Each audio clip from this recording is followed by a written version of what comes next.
Hello बच्चों, let's read the question. The question is, what do you understand by non-uniform motion? Explain average velocity and instantaneous velocity of an object moving along a straight line. Now the key concept for this question is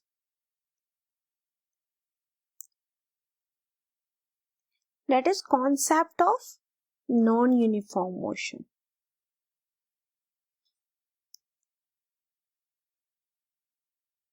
Non-uniform motion का concept समझते हैं, साथ में average velocity and instantaneous velocity को define भी करना है। सबसे पहले इसका कॉन्सेप्ट समझते हैं एग्जाम्पल की हेल्प से। तो सपोज एक कार है, ये ट्रैवल कर रहा है फॉर एग्जाम्पल 40 किलोमीटर पर आवर्स।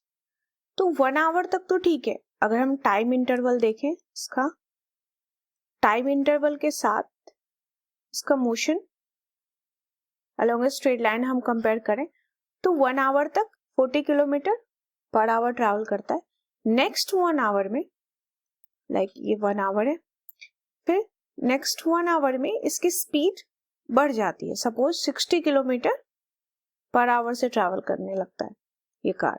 नेक्स्ट 1 आवर में, आफ्टर 2 आवर्स के बाद, जो थर्ड आवर है हमारा, नेक्स्ट 1 आवर में ये कार अपनी स्पीड घटा लेता है, that is 20 kilometre per hour.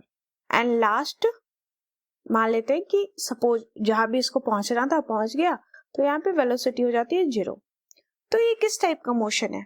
ये यूनिफॉर्म मोशन तो नहीं है, क्योंकि टाइम इंटरवल में सेम वेलोसिटी या स्पीड तो नहीं है। तो किस टाइप का मोशन है ये कि इक्वल टाइम इंटरवल में जो वेलोसिटी है वो चेंज हो रही है।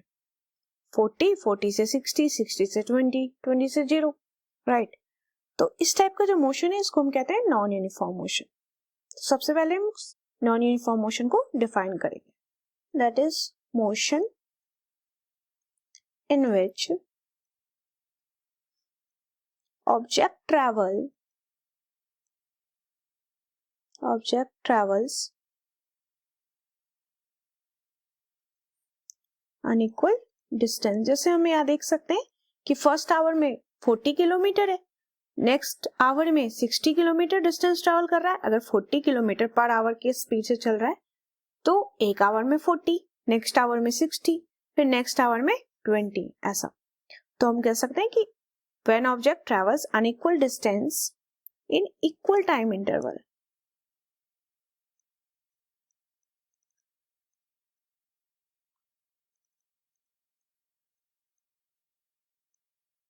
तो इसका मतलब क्या हो गया कि वेलोसिटी चेंज है विथ टाइम। जैसे हमने एग्जाम्पल में भी देखा कि वेलोसिटी जो है कार की वो चेंज हो रही है विथ टाइम। तो वेलोसिटी का चेंज का क्या मतलब है? इसको हम रिलेट कर सकते हैं एक्सेलरेशन के साथ भी। वेलोसिटी के चेंज का मतलब है कि एक्सेलरेशन हमारा क्या है, नॉन जीरो है, जीरो एक्सेलरेशन नहीं है। यहाँ पे कुछ एक्सेलरेशन की वैल्यू भी होगी, क्योंकि कभी स्पीड बढ़ेगा कभी स्पीड घटेगा, तो body have some acceleration. Now the next term is average velocity.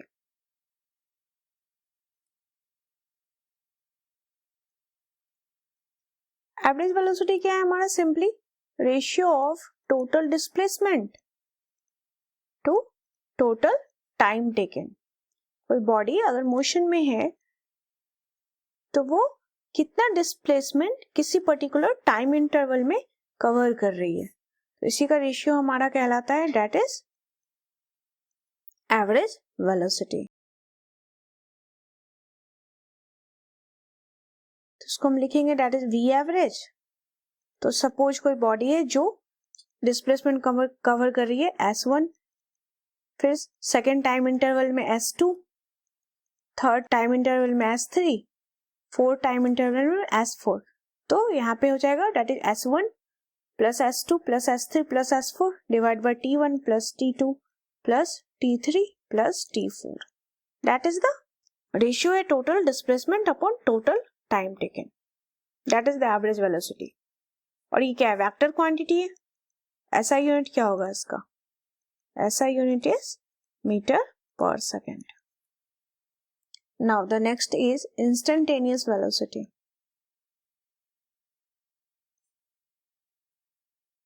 Instantaneous velocity time, नाम से ही पता चल रहा है कि क्या है, velocity at a particular instant of time.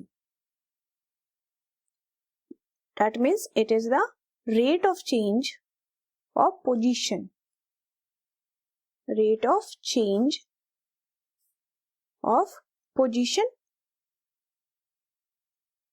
या हम कह सकते हैं पोजीशन के बदले यहाँ डिस्प्लेसमेंट भी लिख सकते हैं क्योंकि वेलोसिटी की बात कर रहे हैं. तो it is the rate of change of position at particular instant of time.